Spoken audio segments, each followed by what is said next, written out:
ಅನುದಿನ ಅನುಕ್ಷಣ ಮನೆಯಲ್ಲೂ ಕಲಿಯೋಣ, ಕಲಿಕೆಯ ಹೊಸ ಹಾದಿಯಲಿ ಜೊತೆಗೂಡಿ ಹೆಜ್ಜೆಯ ಹಾಕೋಣ, ಸಂತಸದಿ ಕಲಿಯೋಣ ನಮ್ಮ ಹೆಮ್ಮೆಯ ಈ ಕ್ಲಾಸಿನಲ್ಲಿ.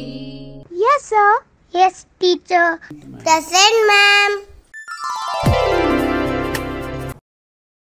ನಮಸ್ತೆ ಮಕ್ಕಳ, ಎಲ್ಲರೂ ಕಾತುರದಿಂದ ಕಾಯ್ತಾ ಇರ್ತಕ್ಕಂಥ ಸಂವೇದ ಈ ಕಲಿಕಾ ಕಾರ್ಯಕ್ರಮಕ್ಕೆ ಆದರದ ಸುಸ್ವಾಗತ. ಏನಪ್ಪ ಈ ದಿನ ಮಿಸ್ಸು ಯಾವ ಕ್ಲಾಸ್ ಮಾಡ್ತಾರೆ ಅಂತ ಯೋಚನೆ ಮಾಡ್ತಾ ಇದ್ದೀರಾ? 6ನೇ ತರಗತಿ ಗಣಿತ ವಿಷಯದ ಅಧ್ಯಾಯ 14 ಪ್ರಾಯೋಗಿಕ ರೇಖಾಗಣಿತದ 2ನೇ ಅವಧಿಯನ್ನು ನಾವೀಗ ಪ್ರಾರಂಭಿಸೋಣವಾ? ಈ ದಿನದ ಮುಖ್ಯಾಂಶಗಳು: ಪ್ರಾಯೋಗಿಕ ರೇಖಾಗಣಿತ, ದತ್ತರೇಖೆಗೆ ಹೇಗೆ ಲಂಬವನ್ನು ಎಳೆಯೋದು ಅಂತ ನೋಡೋಣ. ತದನಂತರ ಕೋನಾರ್ಧಕ, ಯಾವುದೇ ಒಂದು ಕೋನಕ್ಕೆ ಕೋನಾರ್ಧಕವನ್ನು ಹೇಗೆ ಎಳೆಯೋದು ಅಂತ ನಾವು ಅಭ್ಯಾಸ ಮಾಡೋಣ ಮಕ್ಕಳ. ಅದಾದಮೇಲೆ ಕೋನಗಳ ರಚನೆ, ಯಾವ ಥರ ಕೋನಗಳು ಮಿಸ್ ಅಂತೀರಾ? ನೀವೀಗಾಗಲೇ ಕೋನಗಳನ್ನ ರಚನೆ ಮಾಡೋದು ಹೇಗೆ ಅಂತ ತಿಳ್ಕೊಂಡಿದ್ದೀರಾ. ಇಲ್ಲಿ ಕೆಲವು ವಿಶೇಷ ಕೋನಗಳನ್ನ ಯಾವ ರೀತಿ ರಚನೆ ಮಾಡೋದು ಅಂತ ಅಭ್ಯಾಸ ಮಾಡೋಣವಾ? ಹಾಂ, ಅದಾದಮೇಲೆ ಇಲ್ಲಿ ನೋಡ್ರಪ್ಪ, ನಮ್ಮ ದುಂಬಿ ಬರ್ತಿದೆ. ಏನನ್ನ ತರ್ತಿದೆ ನಮಗೆ? ಒಂದು ಚಟುವಟಿಕೆ. ಹೋಗಿ ನೋಡ್ಕೊಂಬಂದ್ಬಿಡೋಣವಾ? ನೀವೆಲ್ಲ ಲಾಸ್ಟ್ ಕ್ಲಾಸಲ್ಲಿ ಏನೇನನ್ನ ಕಲ್ತ್ಕೊಂಡಿದ್ರೋ ಅದರ ಒಂದು ಪುನರ್ಮನನ ಮಾಡ್ಕೊಳ್ಳೋಂಥ ಪ್ರಯತ್ನವನ್ನು ನಾವೀಗ ಮಾಡೋಣ. ಹಾಂ, ಏನಪ್ಪ ಅದು ವಿಚಾರ? ಈ ಕೆಳಗಿನ ಉಪಕರಣ ಅಥವಾ ಸಾಧನಗಳ ಉಪಯೋಗಗಳನ್ನ ಹೇಳಬೇಕಂತೆ. ಏನೇನಕ್ಕೆ ಬಳಸ್ಕೊಳ್ತೀವಿ ಅಂತ ಹೇಳಿ, ಓಕೆನಾ? ಕೈವಾರ, ಕೈವಾರವನ್ನು ನಾವು ಯಾಕೆ ಬಳಸ್ಕೊಳ್ತೀವಿ? ಹೌದು, ಹೇಳಿ, ಏನೇನಕ್ಕೆ ಬಳಸ್ಕೊಳ್ತೀವಿ? ಕಂಸಗಳು ಮತ್ತು ವೃತ್ತಗಳನ್ನು ಎಳೆಯೋದಕ್ಕೆ ನಾವು ಕೈವಾರವನ್ನು ಬಳಸ್ಕೊಳ್ತೀವಿ. ಅದಾದಮೇಲೆ ಕೋನಮಾಪಕ, ಕೋನಮಾಪಕವನ್ನು ಯಾಕೆ ಬಳಸ್ಕೊಳ್ತೀವಿ? ಹೇಳಿ ಕರೆಕ್ಟಾಗಿ. Very good children. ಕೋನಗಳನ್ನು ರಚಿಸಲು ಮತ್ತು ಅಳೆಯಲು ಕೋನಮಾಪಕವನ್ನು ಬಳಸ್ಕೊಳ್ತೀವಿ. ಮತ್ತು ಇನ್ನೊಂದು ಬರ್ತಿದೆ, ಅಳತೆ ಪಟ್ಟಿ. ಅಳತೆ ಪಟ್ಟಿನ ಯಾಕೆ ಉಪಯೋಗಿಸ್ಕೊಳ್ತೀವಿ? Scale, ruler. ಹೌದು, ಕರೆಕ್ಟಾಗಿ ಹೇಳ್ತಾ ಇದ್ದೀರಾ ಮಕ್ಕಳ. ನಮಗೆ ಬೇಕಾದ ಅಳತೆಯ ರೇಖಾಖಂಡವನ್ನು ಎಳೆಯಲು ಮತ್ತು ಅಳೆಯಲು ನಾವು ಅಳತೆ ಪಟ್ಟಿಯನ್ನು ಬಳಸ್ಕೊಳ್ತೀವಿ. Very good children.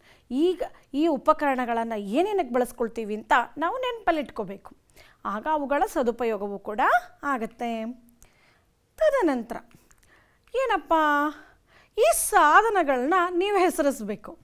ನಾವೀಗ ಉಪಕರಣಗಳ ಉಪಯೋಗ ತಿಳ್ಕೊಂಡ್ಮೇಲೆ ಅವು ಯಾವ್ಯಾವು ಅಂತ ನಮಗೆ ಗೊತ್ತಿರುತ್ತಲ್ವ. ಈ ಸಾಧನಗಳನ್ನ ನೀವು ಹೆಸರಿಸಿ. ಏನಿದು? ಹೌದು, ಕೈವಾರ. ಸರಿಯಾಗಿ ಹೇಳ್ತಾ ಇದ್ದೀರಾ ಮಕ್ಕಳ. ಈ ಉಪಕರಣ ಯಾವುದು? ಸಾಧನ. ಜಾಮಿಟ್ರಿ ಬಾಕ್ಸಲ್ಲಿ ಎಲ್ಲರ ಹತ್ರನೂ ಇರುತ್ತೆ, ಯಾರ ಹತ್ರನೂ ಇಲ್ಲ ಅನ್ನಂಗಿಲ್ಲ. ಯಾವುದೇ ಮಗುನ ಕೇಳಿದ್ರು ಹೇಳುತ್ತೆ. ಎಸ್, ಅಳತೆ ಪಟ್ಟಿ, ಸ್ಕೇಲ್. ಇದಾದಮೇಲೆ ಹಾಂ, ಈ ಉಪಕರಣದ ಹೆಸರೇನು? ಏನೇನಕ್ಕೆ ಬಳಸ್ಕೊಳ್ತೀವಿ ಅಂತಲೂ ನಾನು ನಿಮ್ಗೆ ಹೇಳಿದ್ದೆ. ರೈಟ್ ಚಿಲ್ಡ್ರನ್, ವಿಭಾಜಕ. ಮತ್ತು ಸಾಧನಗಳು, ಇವನ್ನೇನಕ್ಕೆ ಬಳಸ್ಕೊಳ್ತೀವಿ ಈ ಉಪಕರಣಗಳನ್ನ? ಹೇಳ್ಕೊಟ್ಟಿದ್ದೆ ಅಲ್ವಾ? ಹೌದು, ಈ ಉಪಕರಣಗಳನ್ನು ನಾವು ಏನಕ್ಕೆ ಬಳಸ್ತೀವಿ ಅಂತ ಈಗಾಗಲೇ ಗೊತ್ತಿದೆ. ಜೋಡಿ ಮೂಲೆ ಪಟ್ಟಿಗಳು. ಹಾಂ, ಇವು ಏನು ಹೆಸರು? ಈ ಉಪಕರಣವನ್ನು ಹೆಸರಿಸಿ. ಗೊತ್ತಿದೆ ಮಿಸ್ ಅಂತ ಇದ್ದೀರಾ? ಕೋನ ಮಾಪಕ. ಕೋನಗಳನ್ನು ಎಳೆಯಲು ಮತ್ತು ಗುರುತಿಸಲು ಬಳಸ್ತೀವಿ. ಈ ಉಪಕರಣಗಳ ಬಗ್ಗೆ ನಾವು ಯಾವಾಗಲೂ ನೆನಪಲ್ಲಿ ಇಟ್ಕೋಬೇಕು ಮಕ್ಕಳ. ಅವುಗಳ ಹೆಸರನ್ನು ಮತ್ತು ಅವುಗಳ ಬಳಕೆಯನ್ನು ಎಲ್ಲೆಲ್ಲಿ ಬಳಸ್ಕೊಳ್ತೀವಿ, ಯಾವ ಸಂದರ್ಭಕ್ಕೆ ಯಾವ ಉಪಕರಣವನ್ನು ಬಳಸ್ಕೋಬೇಕು ಅನ್ನೋಂತಹ ನಮಗೆ ಅರಿವು ಇರಬೇಕು.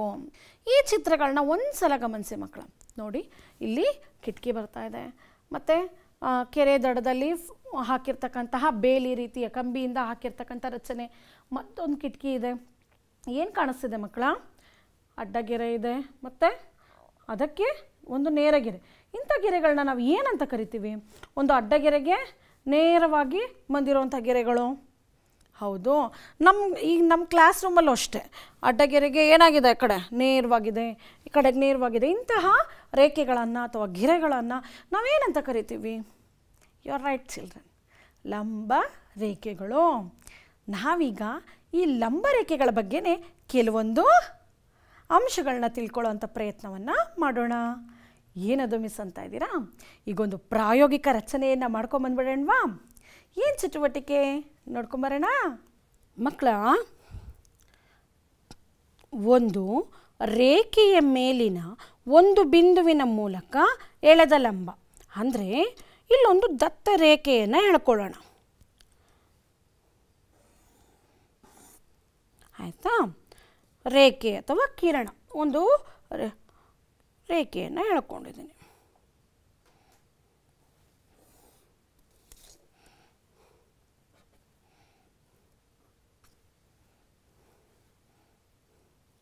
ಇಲ್ಲಿ ದತ್ತರೇಖೆಯ ಮೇಲಿನ ಒಂದು ಬಿಂದು, ಅಂದರೆ ದತ್ತರೇಖೆಯ ಮೇಲೆ ಒಂದು ಬಿಂದುವನ್ನು ಗುರುತಿಸ್ಕೊಳ್ಳೋಣ. ಪಿ ಅಂತ ಗುರುತಿಸ್ಕೊಂಡಿದ್ದೀನಿ. ಈ ಬಿಂದುವಿನ ಮೂಲಕ ಈ ದತ್ತರೇಖೆಗೆ ನಾನೊಂದು ಲಂಬವನ್ನು ಎಳಿಬೇಕಂತೆ. ಹೇಗೆ ಎಳೆಯೋದು ಮಿಸ್ ಅಂತೀರಾ? ಕೈವಾರವನ್ನು ತಗೊಳ್ಳಿ ಮಕ್ಕಳ. ಕೈವಾರವನ್ನು ತಗೊಂಡು ಈ ಪಿ ಬಿಂದುವಿನ ಮೇಲಿಟ್ಕೊಂಡು ಒಂದು ಅರ್ಧ ವೃತ್ತವನ್ನು, ಅಂದರೆ ಒಂದು ಕಂಸ, ಆ ಕಂಸ ಈ ರೇಖೆಯನ್ನು ಛೇದಿಸಬೇಕು. ಹಾಗೆ ಒಂದು ಕಂಸವನ್ನು ಎಳ್ಕೋಬೇಕು. ಆಯಿತಾ?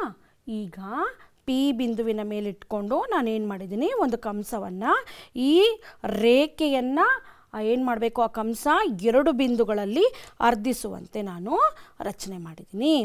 ಈಗ ಈ ಒಂದು ಕಂಸ ಈ ರೇಖೆಯನ್ನು ಎಲ್ಲೆಲ್ಲಿ ಛೇದಿಸಿದೆಯೋ ಆ ಎರಡೂ ಕಡೆಯನ್ನು ನಾವು ಗುರುತಿಸ್ಕೊಳ್ಳೋಣ. ಇದನ್ನು ಎ ಬಿಂದು ಅಂತ ಗುರುತಿಸ್ಕೊಳ್ಳೋಣ, ಇದನ್ನು ಬಿ ಬಿಂದು ಅಂತ ಗುರುತಿಸ್ಕೊಳ್ಳೋಣ. ಈಗೇನು ಮಾಡಬೇಕು ಮಿಸ್ ಅಂತೀರಾ? ಈಗ ಎ ಮತ್ತು ಬಿ ಬಿಂದುವನ್ನು ಕೇಂದ್ರವಾಗಿರಿಸ್ಕೊಂಡು ಈ ಎ ಪಿಯ ಅಳತೆಗಿಂತ ಹೆಚ್ಚಿನ ತ್ರಿಜ್ಯವನ್ನು ಇಟ್ಕೊಂಡು, ಎ ಪಿಯ ಅಳತೆಗಿಂತ ಹೆಚ್ಚಿನ ಒಂದು ತ್ರಿಜ್ಯವನ್ನು ಇಟ್ಕೊಂಡು, ಅಳತೆಯನ್ನು ಇಟ್ಕೊಂಡು ನಾವೇನು ಮಾಡಬೇಕು, ಎರಡು ಕಂಸಗಳು ಪರಸ್ಪರ ಛೇದಿಸುವಂತೆ ಎ ಮತ್ತು ಬಿ ಬಿಂದುವಿನ ಮೂಲಕ ನಾವು ಅರ್ಧಿಸಬೇಕು. ಎ ಮತ್ತು ಬಿ ಬಿಂದುವಿನ ಮೂಲಕ ಎರಡು ಕಂಸಗಳನ್ನು ನಾವು ಎಳೆದಾಗ ಅವು ಒಂದನ್ನೊಂದು ಎಲ್ಲಿ ಅರ್ಧಿಸಿರುತ್ತೋ ಆ ಬಿಂದುವನ್ನು ನಾವೇನು ಮಾಡ್ಕೋಬೇಕು ಮಕ್ಕಳ, ಗುರುತಿಸ್ಕೋಬೇಕು. ನಾವೇನು ಮಾಡಿದ್ವಿ, ಮೊದಲು ಒಂದು ರೇಖೆ, ಸರಳ ರೇಖೆಯನ್ನು ಎಳ್ಕೊಂಡ್ವಿ. ಆ ರೇಖೆಯ ಮೇಲೆ ಒಂದು ಬಿಂದುವನ್ನು ಗುರುತಿಸ್ಕೊಂಡು ಅದಕ್ಕೆ ಪಿ ಅಂತ ಸೂಚಿಸಿದ್ವಿ.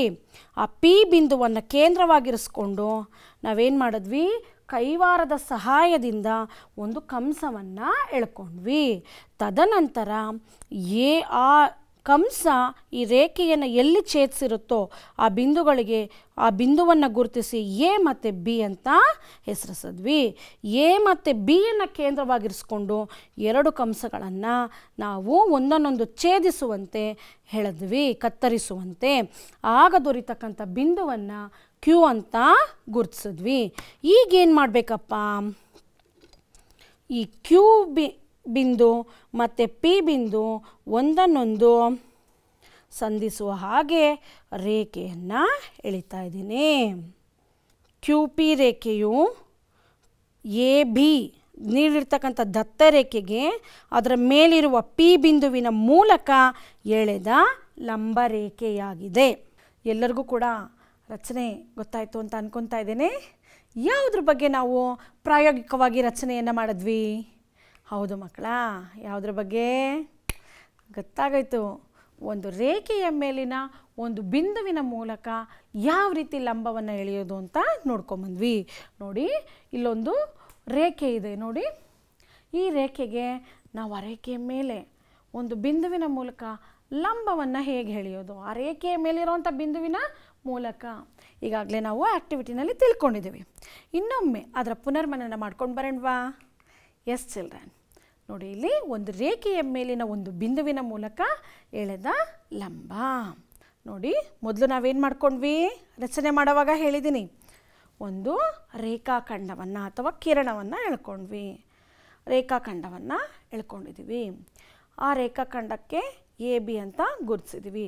ಆ ಬಿಂದು ಯಾವುದದು? ಮಧ್ಯಬಿಂದು ಓ. ಆದ್ದರಿಂದ ನಾವೇನು ಮಾಡಿದ್ವಿ, ಒಂದು ರೇಖಾಖಂಡ, ಅದರ ಮೇಲಿನ ಬಿಂದು, ಮಧ್ಯಬಿಂದು ಅಥವಾ ಮಧ್ಯಕ್ಕೆ ಇಟ್ಕೋಬೇಕು ಅಂತೇನಿಲ್ಲ ಮಕ್ಕಳ. ಆ ರೇಖಾಖಂಡದ ಮೇಲೆ ನೀವು ಎಲ್ಲಾದರೂ ಒಂದು ಬಿಂದುನ ಗುರುತಿಸ್ಕೋಬೋದು. ಗುರುತಿಸಾದ್ಮೇಲೆ ನಾನಿಲ್ಲೇನಪ್ಪ ಮಾಡಿದ್ದೀನಿ ಅಂತ ಹೇಳಿದ್ರೆ, ಆ ಒಂದು ಬಿಂದುವಿನಿಂದ 2 ಕಂಸವನ್ನು ಎಳ್ಕೊಂಡಿದ್ದೇನೆ. ಓ ಬಿಂದುವನ್ನು ಆಧಾರವಾಗಿಟ್ಕೊಂಡು 2 ಕಂಸವನ್ನು ಎಳೆದಿದ್ದೇನೆ. ಅದಾದಮೇಲೆ ಏನು ಮಾಡಿದ್ವಿ ನಾವು ರಚನೆಯಲ್ಲಿ, ಆ ಕಂಸಗಳು ಎ ಮತ್ತು ಬಿ ಅಂತ ಗುರುತಿಸ್ಕೊಂಡ್ವಿ. ಆ ಕಂಸಗಳ ಮೇಲಿಟ್ಕೊಂಡು ಇನ್ನೊಂದು ಸ್ವಲ್ಪ ನಮ್ಮ ಕೈವಾರದಲ್ಲಿ ತ್ರಿಜ್ಯವನ್ನು ಈ ಎ ಓಗಿಂತ ಹೆಚ್ಚದಾಗಿ ತಗೊಂಡು ಏನು ಮಾಡಿದ್ವಿ, ಅಲ್ಲೊಂದು ಕಂಸ ಮತ್ತು ಬಿನಿಂದ ಒಂದು ಕಂಸ, 2 ಕತ್ತರಿಸುವಂತೆ 2 ಮತ್ತೆ ಕಂಸಗಳನ್ನು ಎಳ್ಕೊಂಡ್ವಿ. ಆ ಕತ್ತರಿಸಿದಾಗ ನಮಗೆ ಸಿಕ್ತಂಥ ಬಿಂದುವನ್ನು ನಾವು ಹೆಸರಿಸ್ಕೊಂಡು ಆ ಬಿಂದು ಮತ್ತು ಓ ಬಿಂದುವನ್ನು ಏನು ಮಾಡಿದ್ವಿ, ಸೇರಿಸಿದ್ವಿ. ಈಗ ಎ ಬಿ ರೇಖಾಖಂಡದ ಮೇಲೆ ಓ ಬಿಂದುವಿನ ಮೂಲಕ ನಾವು ಎ ಬಿ ರೇಖೆಗೆ ಏನನ್ನು ಎಳೆದಿದ್ದೇವೆ, ಲಂಬವನ್ನು ಎಳೆದಿದ್ದೇವೆ. ಅರ್ಥ ಆಯ್ತಾ ಮಕ್ಕಳ? ಪ್ರಾಯೋಗಿಕವಾಗಲೂ ಕೂಡ ಮಾಡಿದ್ವಿ. ಇಲ್ಲಿ ನಾನು ನಿಮಗೆ ಹೇಳ್ತಾನೂ ಕೂಡ ಇದ್ದೀನಿ, ಎಲ್ಲರೂ ಕೂಡ ಮನೆಯಲ್ಲಿ ಮಾಡಬೇಕು ಮಕ್ಕಳ. ಅರ್ಥ ಆಯ್ತಾ? ಒಂದು ರೇಖಾಖಂಡ, ಆಮೇಲೆ ಏನು ಮಾಡಿದೆ, ಹೊರಗಡೆ ಒಂದು ಬಿಂದುವನ್ನು ಗುರುತಿಸಿದ್ವಿ.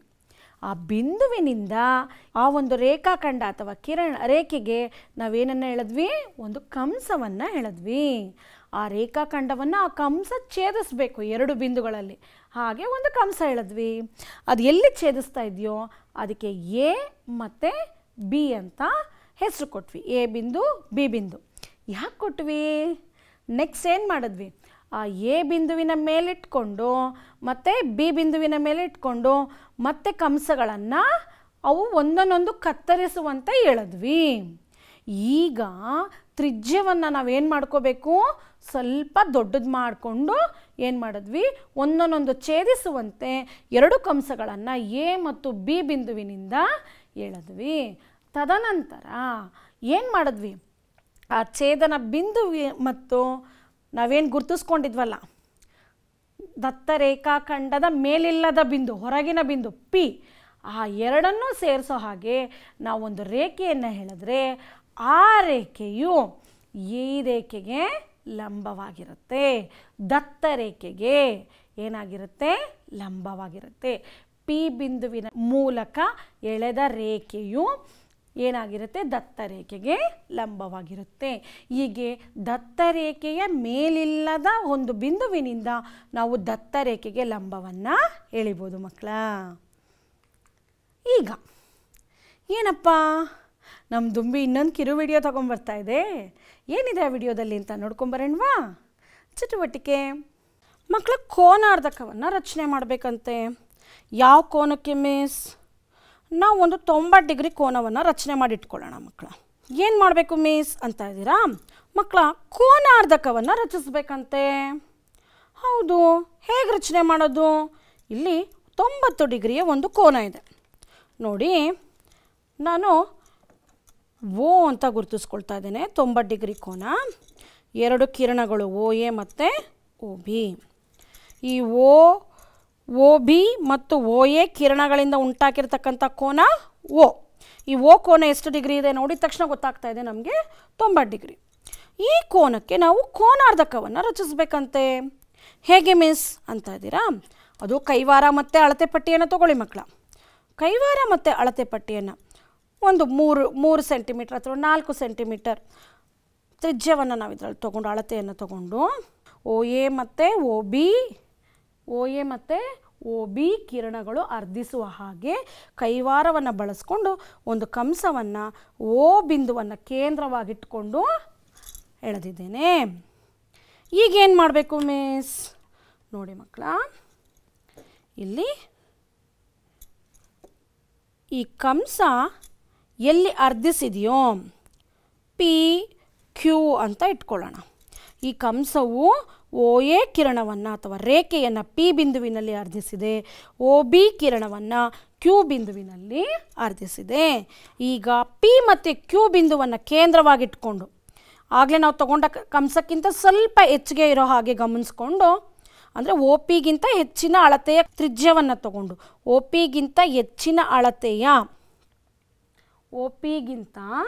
ಹೆಚ್ಚಿನ ಅಳತೆಯ ತ್ರಿಜ್ಯವನ್ನು ತಗೊಂಡು ನಾವು ಪಿ ಮತ್ತು ಕ್ಯೂವನ್ನು ಕೇಂದ್ರವಾಗಿರಿಸ್ಕೊಂಡು ಒಂದನ್ನೊಂದು ಕತ್ತರಿಸುವ ಹಾಗೆ 2 ಕಂಸಗಳನ್ನು ಎಳಿತಾ ಇದ್ದೇನೆ. ಈಗ ಆ 2 ಕಂಸಗಳು ಒಂದನ್ನೊಂದು ಕತ್ತರಿಸಿದೆ ಅಲ್ಲ, ಅದನ್ನು ನಾನು ಏನಂತ ಗುರುತಿಸ್ಕೊಳ್ತಾ ಇದ್ದೇನೆ? ಸಿ ಅಂತ, ಸಿ ಬಿಂದು ಅಂತ ಗುರುತಿಸ್ಕೊಳ್ತಾ ಇದ್ದೇನೆ. ಈಗ ನಾವು ಯಾವ್ಯಾವ ಬಿಂದುವನ್ನು ಸೇರಿಸ್ಬೇಕು ಹೇಳಿ? Very good.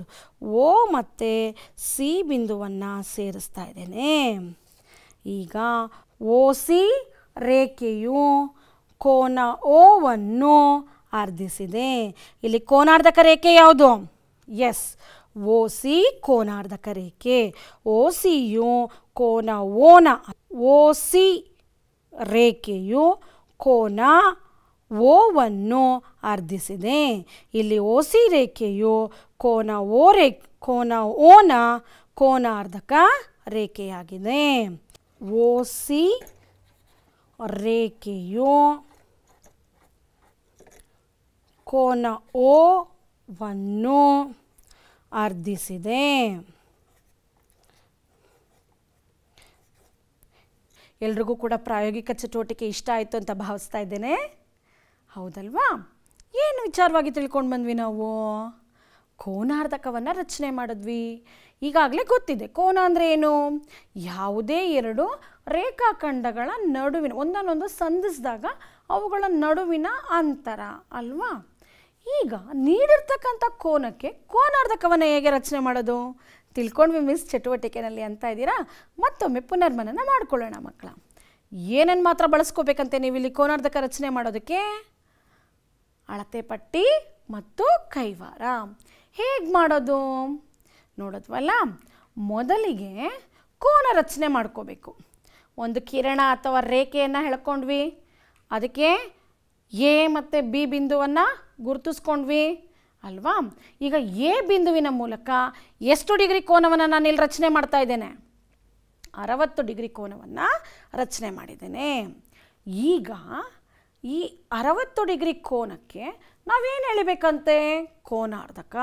ಕೋನ ಹೇಗೆ ನಾವಿಲ್ಲಿ ಕೋನಾರ್ಧಕ ಎಳಿಬೇಕು ಅಲ್ವಾ? ಹೇಗೆ ಮಾಡೋದು? ತುಂಬ ಸಿಂಪಲ್ ಮಕ್ಕಳ. ನೋಡಿ, ಈ ಎ ಬಿ ಏನಿದೆ ಅಲ್ಲ, ಈ ಎ ಬಿ ರೇಖಾಖಂಡದಲ್ಲಿ ಎ ಬಿಂದುವನ್ನು ಕೇಂದ್ರವಾಗಿಟ್ಕೊಂಡು ಒಂದು ತ್ರಿಜ್ಯವನ್ನು ತಗೊಂಡು ಕಂಸ ಎಳಿಬೇಕು ಮಕ್ಕಳ. ನೋಡಿ, ನಾನೇನು ಮಾಡಿದ್ದೀನಿ? ಎ ಅನ್ನು ಕೇಂದ್ರವಾಗಿಟ್ಕೊಂಡು ಕೈವಾರದ ಸಹಾಯದಿಂದ ಎ ಬಿ ಮತ್ತು ಎ ಸಿ ಕಿರಣಗಳನ್ನು ಏನು ಮಾಡ್ತಾ ಇದೆ? ಅವು ಕತ್ತರಿಸುವಂತೆ ಒಂದು ಕಂಸವನ್ನು ಎಳೆದಿದ್ದೇನೆ. ಅದು ಎಲ್ಲಿ ಕತ್ತರಿಸುತ್ತೋ ಅಲ್ಲಿ ಬಿಂದುಗಳನ್ನು ಗುರುತಿಸ್ಕೊಂಡಿದ್ದೇನೆ. ಆ ಬಿಂದುವಿನ ಮೂಲಕ ಒಂದು ಕಂಸ ಮತ್ತು ಈ ಎ ಬಿ ಮೇಲಿರ್ತಕ್ಕಂತಹ ಕಂಸ ಕತ್ತರಿಸ್ತಲ್ಲ ಆ ಬಿಂದುವಿನ ಮೂಲಕ ಮತ್ತೊಂದು ಕಂಸವನ್ನು ಎಳೆದಿದ್ದೇನೆ. ಈ 2 ಕಂಸಗಳು ಒಂದನ್ನೊಂದು ಕತ್ತರಿಸಿದಾಗ ಉಂಟಾಗಿರ್ತಕ್ಕಂಥ, ಛೇದಿಸಿದಾಗ ಉಂಟಾಗಿರ್ತಕ್ಕಂಥ ಒಂದು ಬಿಂದುವಿನ ಮೂಲಕ ನಾನೇನು ಎಳಿತಾ ಇದ್ದೇನೆ? ಒಂದು ರೇಖೆಯನ್ನು ಎಳಿತಾ ಇದ್ದೇನೆ. ಆ 2 ಕಂಸಗಳು ಛೇದಿಸಿದಾಗ ಉಂಟಾಗ್ತಕ್ಕಂಥ ಒಂದು ಬಿಂದು ಹಾಗೂ ಎ ಬಿಂದುವನ್ನು ನಾವು ಸೇರಿಸಿದ್ದೆ ಆದರೆ ನಮಗೆ ಏನು ಸಿಗ್ತಾ ಇದೆ? ಕೋನಾರ್ಧಕ ರೇಖೆ. ಅರ್ಥ ಆಯ್ತಾ ಮಕ್ಕಳ? ಈ ಕೋನಾರ್ಧಕ ರೇಖೆಯು ಎ ಕೋನವನ್ನು ಸಮವಾಗಿ ಅರ್ಧಿಸಿರುತ್ತೆ. ಅಂದರೆ ಈಗ ಆ ಪ್ರತಿಯೊಂದು ಕೋನವು ಎಷ್ಟೆಷ್ಟಿರುತ್ತೆ? ಹೌದು, ಸಿ ಎ ಡಿ ಮತ್ತು ಬಿ ಎ ಡಿ ಕೋನಗಳು ಎಷ್ಟಿರ್ತವೆ? ಪ್ರತಿ ಕೋನ 30 ಡಿಗ್ರಿ ಇರುತ್ತೆ. ಕೋನ ಎ ಅನ್ನು ಎ ಡಿ ರೇಖೆಯು ಅರ್ಧಿಸಿದೆ. ಇಲ್ಲಿ ಎ ಕೋನಕ್ಕೆ ಕೋನಾರ್ಧಕ ರೇಖೆ ಯಾವುದು? A D. ತಿಳ್ಕೊಂಡಿರಬೇಕು ಮಕ್ಕಳ. ಈಗ ಕೋನಗಳ ರಚನೆ ಮಿಸ್, ನಮ್ಗೆ ಈಗಾಗಲೇ ಕೋನಗಳ ರಚನೆ ಮಾಡೋದು ಗೊತ್ತಿದೆ ಮಿಸ್. ಹೌದು ಮಕ್ಕಳ, ಕೋನಗಳನ್ನು ಕೋನ ಮಾಪಕವನ್ನು ಬಳಸ್ಕೊಂಡು ರಚನೆ ಮಾಡ್ತಾ ಇದ್ವಿ. ಈಗ ಕೆಲವೊಂದು ಕೋನಗಳನ್ನು ಕೋನ ಮಾಪಕದ ಸಹಾಯವಿಲ್ಲದೆ, ಅಂದರೆ ಅಳತೆ ಪಟ್ಟಿ ಮತ್ತು ಕೈವಾರವನ್ನು ಮಾತ್ರ ಬಳಸ್ಕೊಂಡು ರಚನೆ ಮಾಡ್ಬೋದು. ಹೇಗೆ ಅಂತ ನೋಡ್ಕೊಂಬರೋಣವಾ? ಕೋನಗಳನ್ನು ರಚಿಸಲು ಸಾಮಾನ್ಯವಾಗಿ ಬಳಸುವ ಉಪಕರಣ ಕೋನಮಾಪಕ. ಕೋನಮಾಪಕದ ಸಹಾಯ ಇಲ್ಲದೆ ವಿಶೇಷ ಅಳತೆಯುಳ್ಳ ಕೆಲವು ಕೋನಗಳನ್ನು ನಾವು ರಚನೆ ಮಾಡ್ಬೋದು. ಹೇಗೆ ಮಿಸ್ ಅಂತ ಇದ್ದೀರಾ? ಹೇಗೆ ರಚನೆ ಮಾಡ್ಬೋದು? ಕೆಲವು ವಿಶೇಷ ಪ್ರಮಾಣವನ್ನು ಹೊಂದಿರುವ ಕೋನಗಳನ್ನು ನಾವೇನು ಮಾಡ್ಬೋದು? ಕೋನಮಾಪಕದ ಸಹಾಯವಿಲ್ಲದೆ ನಿಖರವಾಗಿ ರಚಿಸ್ಬೋದು. ಉದಾಹರಣೆಗೆ 30 degree, 60 degree, 90 degree, 120 degree, 15 degree, ಹೀಗೆ 45 ಡಿಗ್ರಿ ಹೇಗೆ ಅಂತ ಕೇಳ್ತಾ ಇದ್ದೀರಾ? ನೋಡಿ ಬಿಡೋಣ ಹೇಗೆ ರಚನೆ ಮಾಡೋದು ಅಂತ. ಒಂದು ಪುಟಾಣಿ ವಿಡಿಯೋ ನೋಡ್ಕೊಂಬಂದ್ಬಿಡೋಣವಾ ಮಕ್ಕಳ? ಏನು ಮಾಡಬೇಕಂತೆ ನೀವು? ವಿಶೇಷ ಅಳತೆಯುಳ್ಳ ಕೋನವನ್ನು ರಚಿಸ್ಬೇಕಂತೆ. ಹೇಗೆ ರಚನೆ ಮಾಡೋದು ವಿಶೇಷ ಅಳತೆಯುಳ್ಳ ಕೋನವನ್ನು? ಒಂದು ಕಂಡೀಷನ್ ಇದೆ ಮಕ್ಕಳ, ನೀವು ಕೋನಮಾಪಕ ಬಳಸ್ಕೊಳ್ಳಂಗಿಲ್ವಂತೆ. ಎಷ್ಟು ಡಿಗ್ರಿ ಕೋನವನ್ನು ರಚನೆ ಮಾಡಬೇಕು ಅಂತ ಕೇಳ್ತಾ ಇದ್ದಾರೆ? 60 ಡಿಗ್ರಿ ಕೋನವನ್ನು. ಹೇಗೆ ಮಾಡೋದು ನೋಡೋಣವಾ? ಮೊದಲಿಗೆ ಒಂದು ಕಿರಣ ಅಥವಾ ಸರಳ ರೇಖೆಯನ್ನು ಕಿರಣವನ್ನು ಎಳ್ಕೊಳ್ಳೋಣ. ಒಂದು ಕಿರಣವನ್ನು ಎಳ್ಕೊಳ್ಳೋಣ. ಎ ಬಿಂದುವಿನ ಮೂಲಕ ನಾನೇನು ಮಾಡಿದ್ದೀನಿ? ಒಂದು ಕಿರಣವನ್ನು ಕಿರಣವನ್ನು ಎಳೆದಿದ್ದೇನೆ. ಈಗ ಎ ಬಿಂದುವಿನಲ್ಲಿ 60 ಡಿಗ್ರಿ ಕೋನವನ್ನು ರಚನೆ ಮಾಡಬೇಕು. ಆದರೆ ಒಂದು ನಿಬಂಧನೆ ಇದೆ, ಕೋನಮಾಪಕವನ್ನು ಬಳಸಬಾರ್ದು. ಅಳತೆ ಪಟ್ಟಿ ಮತ್ತು ಕೈವಾರದ ಸಹಾಯದಿಂದ ರಚನೆ ಮಾಡಬೇಕು. ಹೇಗೆ? ಒಂದು ಅಳತೆಯ ತ್ರಿಜ್ಯವನ್ನು ನಾನು ತಗೊಂಡು ಈ ಎಲ್ ಕಿರಣವನ್ನು ಕತ್ತರಿಸುವ ಹಾಗೆ ಒಂದು ಕಂಸವನ್ನು ಅಥವಾ ಒಂದು ಅರ್ಧ ವೃತ್ತವನ್ನು ನಾನು ಎಳಿತಾ ಇದ್ದೇನೆ. ಒಂದು ಕಂಸ ಆದರೂ ಎಳ್ಕೊಬೋದು ಮಕ್ಕಳ, ಅರ್ಧ ವೃತ್ತ ಆದರೂ ಎಳ್ಕೊಬೋದು. ಈಗ ನೋಡಿ, ಈ ಕಂಸ ಅರ್ಧ ವೃತ್ತ ಅಥವಾ ಅರ್ಧ ವೃತ್ತ ಎಲ್ಲಿ ಎಲ್ ರೇಖೆಯನ್ನು ಕತ್ತರಿಸಿದೆಯೋ ಆ ಒಂದು ಬಿಂದುವನ್ನು ಗುರುತಿಸ್ಕೊಳ್ಳೋಣ. ಬಿ ಅಂತ ಗುರುತಿಸ್ಕೊಳ್ತಾ ಇದ್ದೇನೆ. ಈಗ ಅಳತೆಯನ್ನು ಬದಲಾಯಿಸದೆ, ಕೈವಾರದ ತ್ರಿಜ್ಯದ ಅಳತೆಯನ್ನು ನಾವು ಬದಲಾಯಿಸದೆ ಆ ಬಿ ಬಿಂದುವನ್ನು ಕೇಂದ್ರವಾಗಿರಿಸ್ಕೊಂಡು ಈಗಾಗಲೇ ನಾವು ರಚಿಸಿರುವಂಥ ಅರ್ಧ ವೃತ್ತದ ಮೇಲೆ ಬಿ ಬಿಂದುವನ್ನು ಕೇಂದ್ರವಾಗಿರಿಸ್ಕೊಂಡು ಅಳತೆಯನ್ನು ಬದಲಾಯಿಸದೆ ಅದೇ ತ್ರಿಜ್ಯವನ್ನು ಹೊಂದಿರೋ ಹಾಗೆ ನಾವೇನು ಮಾಡ್ತಾ ಇದ್ದೇನೆ? ಆ ವೃತ್ತವನ್ನು ಅರ್ಧಿಸ್ತಾ ಇದ್ದೇನೆ, ಒಂದು ಕಂಸವನ್ನು ಎಳಿತಾ ಇದ್ದೇನೆ ಕತ್ತರಿಸೋ ಹಾಗೆ. ಈಗ ಈ ಕಂಸ ವೃತ್ತವನ್ನು ಅರ್ಧ ವೃತ್ತವನ್ನು ಎಲ್ಲಿ ಕತ್ತರಿಸಿದೆಯೋ ಆ ಬಿಂದುವನ್ನು ಸಿ ಬಿಂದು ಅಂತ ಗುರುತಿಸ್ತಾ ಇದ್ದೇನೆ. ಈಗ ನಾವು ಯಾವ್ಯಾವ ಬಿಂದುಗಳನ್ನು ಸೇರಿಸಬೇಕು ಮಕ್ಕಳ? ಸಿ ಬಿಂದು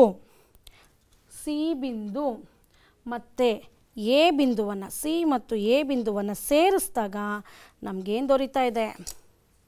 ಕೋನ.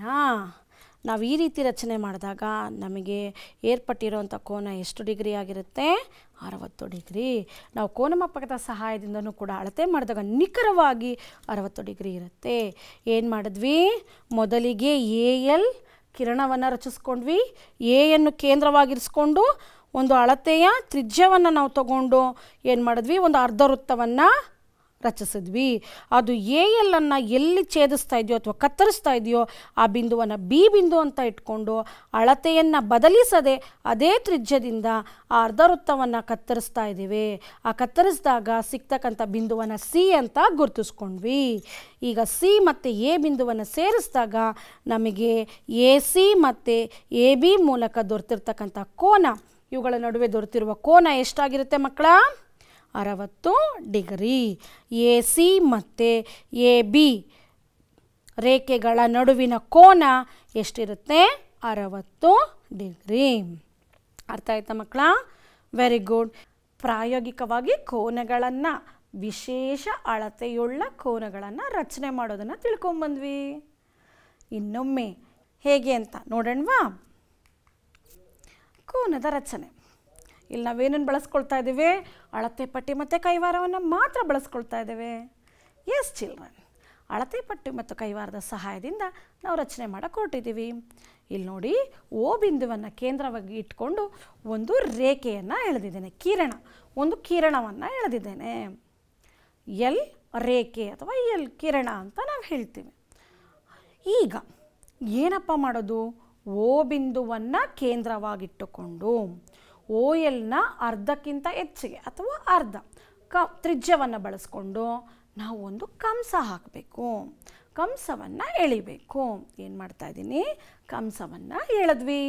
ಕಂಸವನ್ನು ಎಳೆದಾದ್ಮೇಲೆ ಏನು ಮಾಡಬೇಕು, ಆ ಕಂಸ ಈ ರೇಖೆಯನ್ನು ಓ ಎಲ್ ರೇಖೆಯನ್ನು ಎಲ್ಲಿ ಛೇದಿಸುತ್ತೋ ಅಲ್ಲಿ ನಾನು ಒಂದು ಬಿಂದುವನ್ನು ಗುರುತಿಸ್ಕೊಂಡಿದ್ದೀನಿ. ಎಂಥ ಬಿಂದು, ಎ ಬಿಂದು. ಕಿರಣ ಅಂತನಾದರೂ ಹೇಳ್ಬೋದು ಮಕ್ಕಳ, ಇದು ಕಿರಣ. ನಾವು ಸಾಮಾನ್ಯವಾಗಿ ರೇಖೆ ಅಂತ ಹೇಳ್ತಾ ಇದ್ದೀನಿ. ಇಲ್ಲಿ ಓ ಎಲ್ ಕಿರಣವನ್ನು ಈ ಒಂದು ಕಂಸ ಎಲ್ಲಿ ಛೇದಿಸ್ತಾ ಇದೆ, ಎ ಬಿಂದುವಿನಲ್ಲಿ ಛೇದಿಸ್ತಾ ಇದೆ. ತ್ರಿಜ್ಯವನ್ನು ಬದಲಾಯಿಸದೆ ಅದೇ ತ್ರಿಜ್ಯದ ಅಳತೆಗೆ ಎ ಬಿಂದುವನ್ನು ಕೇಂದ್ರವಾಗಿರಿಸ್ಕೊಂಡು ಈ ಕಂಸವನ್ನು ನಾವು ಮತ್ತೆ ಕತ್ತರಿಸಬೇಕು. ಆ ಬಿಂದುವನ್ನು ಏನಂತ ಗುರುತಿಸ್ಕೊಂಡಿದ್ದೀವಿ, ಬಿ ಬಿಂದು ಅಂತ ಗುರುತಿಸ್ಕೊಂಡಿದ್ದೀವಿ.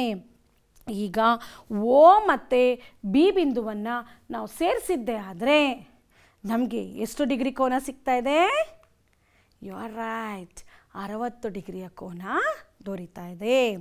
ಹೀಗೆ ಮಕ್ಕಳ, ಇದೇ ಕಂಸವನ್ನು ಬಿ ಬಿಂದುವನ್ನು ಕೇಂದ್ರವಾಗಿ ಇಟ್ಕೊಂಡು ಮತ್ತೆ ಆ ಒಂದು ಅರ್ಧ ವೃತ್ತವನ್ನು ಅಥವಾ ಕಂಸವನ್ನು ನಾವು ಅರ್ಧಿಸಿದಾಗ ಅಲ್ಲೊಂದು ಬಿಂದು ಸಿಗುತ್ತೆ, ಅದನ್ನು ಸೇರಿಸಿದಾಗ 120 ಡಿಗ್ರಿ ಕೋನ ಸಿಗುತ್ತೆ. ಹಾಗೆ ನಾನು ಈಗಾಗಲೇ ನಿಮಗೆ ಕೋನಾರ್ಧಕವನ್ನು ರಚನೆ ಮಾಡೋದು ಹೇಳ್ಕೊಟ್ಟಿದ್ದೇನೆ.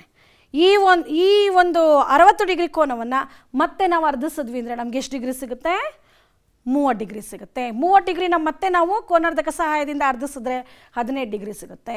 ಹೀಗೆ ನಾವು ವಿಶೇಷ ಅಳತೆ ಅಥವಾ ಪ್ರಮಾಣ ಇರ್ತಕ್ಕಂಥ ಕೋನಗಳನ್ನು ಅಳತೆ ಪಟ್ಟಿ ಮತ್ತು ಕೈವಾರವನ್ನು ಬಳಸ್ಕೊಂಡು ರಚನೆ ಮಾಡ್ಬೋದು. ಎಲ್ಲರೂ ಕೂಡ ಅಭ್ಯಾಸ ಮಾಡ್ತೀರಾ ಅಂತ ಭಾವಿಸ್ತಾ ಇದ್ದೇನೆ. ಖಂಡಿತ ಮಿಸ್ ಅಂತ ಇದ್ದೀರಾ. All are very genius children. Yes, ಈಗ ಮತ್ತೆ 120 ಡಿಗ್ರಿ ಕೋನ ಆಗಲೇ ಹೇಳಿದ್ನಲ್ಲ. ಈಗ ನೋಡಿ ಏನು ಮಾಡಿದ್ವಿ, ಓ ಎಲ್ ಕಿರಣ ಓನ ಕೇಂದ್ರವಾಗಿಟ್ಕೊಂಡು ನಾನು ಇಲ್ಲೇನು ಮಾಡ್ತಾ ಇದ್ದೀನಿ, ಒಂದು ಅರ್ಧ ವೃತ್ತ ಅಥವಾ ಕಂಸವನ್ನು ಎಳೆದಿದ್ದೇನೆ. ಅದು ಓ ಎಲ್ ರೇಖೆಯನ್ನು ಎಲ್ಲಿ ಛೇದಿಸ್ತಾ ಇದೆಯೋ ಕತ್ತರಿಸ್ತಾ ಇದೆಯೋ ಅದನ್ನು ಎ ಬಿಂದು ಅಂತ ಗುರುತಿಸಿದ್ದೇನೆ.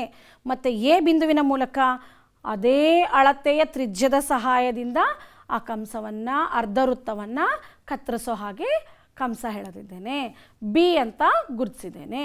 ಮತ್ತು ಆ ಬಿ ಬಿಂದುವಿನ ಮೇಲೆ ಕೈವಾರವನ್ನು ಇಟ್ಕೊಂಡು ಮತ್ತೊಂದು ಕಂಸವನ್ನು ಎಳಿತಾ ಇದ್ದೇನೆ. ಅದನ್ನು ಅಳತೆ ಬದಲಾಯಿಸಬಾರ್ದು ಮಕ್ಕಳ, ಸಿ ಬಿಂದು ಅಂತ ಗುರುತಿಸಿದ್ದೇನೆ. ಈಗ ಆ ಸಿ ಬಿಂದು ಮತ್ತು ಓ ಕೇಂದ್ರ ಬಿಂದು ಇವೆರಡನ್ನು ಸೇರಿಸಿದಾಗ ನಮಗೇನು ದೊರೀತಾ ಇದೆ, ಕೋನ. ಎಷ್ಟು ಡಿಗ್ರಿ ಕೋನ, ಎಸ್, 120 ಡಿಗ್ರಿ ಕೋನ. ನಾವು ಕೋನಮಾಪಕದ ಸಹಾಯದಿಂದ ಅಳತೆ ಮಾಡಿದಾಗಲೂ ಕೂಡ ನಿಖರವಾಗಿ ಈ ಕೋನಗಳನ್ನು ನಾವು ಪಡಿಬೋದು. ತಿಳಿತಾ ಮಕ್ಕಳ? Very good. ನಿಮಗೆಲ್ರಿಗೂ ಕೂಡ ಮನೆಗೊಂದು ಗೃಹಪಾಠ ಇದೆ. ಏನದು ಮಿಸ್ ಅಂತ ಇದ್ದೀರಾ? ಹಾಂ, 135 ಡಿಗ್ರಿ ಕೋನವನ್ನು ರಚಿಸಿ ಅರ್ಧಿಸಬೇಕು. ಕೋನವನ್ನು ರಚನೆ ಮಾಡಿ ಕೋನಾರ್ಧಕವನ್ನು ಎಳಿರಿ. ತದನಂತರ ಕೈವಾರ ಮತ್ತು ಅಳತೆ ಪಟ್ಟಿಯ ಸಹಾಯದಿಂದ 90 ಡಿಗ್ರಿ ಕೋನವನ್ನು ರಚಿಸಿ. ನಾವು ಈ ಒಂದು ತರಗತಿಯಲ್ಲಿ ಏನೇನು ನಾವು ತಿಳ್ಕೊಂಬಂದ್ವಿ ಒಮ್ಮೆ ಪುನರ್ಮನನ ಮಾಡ್ಕೊಳ್ಳೋಣವಾ? ಹೌದು, ದತ್ತರೇಖೆಗೆ ಎಳೆದ ಲಂಬ ಅಂದರೆ ದತ್ತರೇಖೆಯ ಮೇಲೆ ಇರ್ತಕ್ಕಂತಹ ಒಂದು ಬಿಂದುವಿನ ಮೂಲಕ ಎಳೆದ ಲಂಬ ಹಾಗೂ ದತ್ತರೇಖೆಯ ಮೇಲಿಲ್ಲದ ಒಂದು ಬಿಂದುವಿನ ಮೂಲಕ ಹೇಗೆ ಲಂಬ ಎಳೆಯೋದು ದತ್ತರೇಖೆಗೆ ಅಂತ ತಿಳ್ಕೊಂಡ್ವಿ. ಅದಾದಮೇಲೆ ಕೋನಾರ್ಧಕವನ್ನು ಹೇಗೆ ರಚನೆ ಮಾಡೋದು, ನೀಡಿರ್ತಕ್ಕಂತಹ ಕೋನಕ್ಕೆ ಅಂತ ಅಭ್ಯಾಸ ಮಾಡಿದ್ವಿ. ವಿಶೇಷ ಅಳತೆ ಅಥವಾ ಪರಿಮಾಣವುಳ್ಳ ಕೋನಗಳನ್ನು ಹೇಗೆ ರಚನೆ ಮಾಡೋದು ಅಂತ ತಿಳ್ಕೊಂಡ್ವಿ. ಎಲ್ಲರೂ ಕೂಡ ಹೆಚ್ಚು ರೇಖಾಗಣಿತ ಅಂದರೆ ಎಲ್ರಿಗೂ ಇಷ್ಟ, ಅದರಲ್ಲೂ ರಚನೆ ಮಾಡೋದು ಅಂದರೆ ಬಹಳ ಖುಷಿ. ಎಲ್ಲರೂ ಕೂಡ ರಚನೆಯನ್ನು ಅಭ್ಯಾಸ ಮಾಡ್ತೀರಾ ಅಂತ ಭಾವಿಸ್ತಾ ಈ ಒಂದು ತರಗತಿಯನ್ನು ಮುಗಿಸ್ತಾ ಇದ್ದೇನೆ. ಎಲ್ರಿಗೂ ಕೂಡ ವಂದನೆಗಳು ಮಕ್ಕಳ. ಮಂಜುಳಾ ಜೆ, ವಿಜ್ಞಾನ ಶಿಕ್ಷಕಿ, ಸರ್ಕಾರಿ ಹಿರಿಯ ಪ್ರಾಥಮಿಕ ಶಾಲೆ, ವಾಜ್ರಳ್ಳಿ, ಬೆಂಗಳೂರು ದಕ್ಷಿಣ ವಲಯ 1. ಮತ್ತೊಮ್ಮೆ ಭೇಟಿಯಾಗೋಣ. ನಮಸ್ತೆ.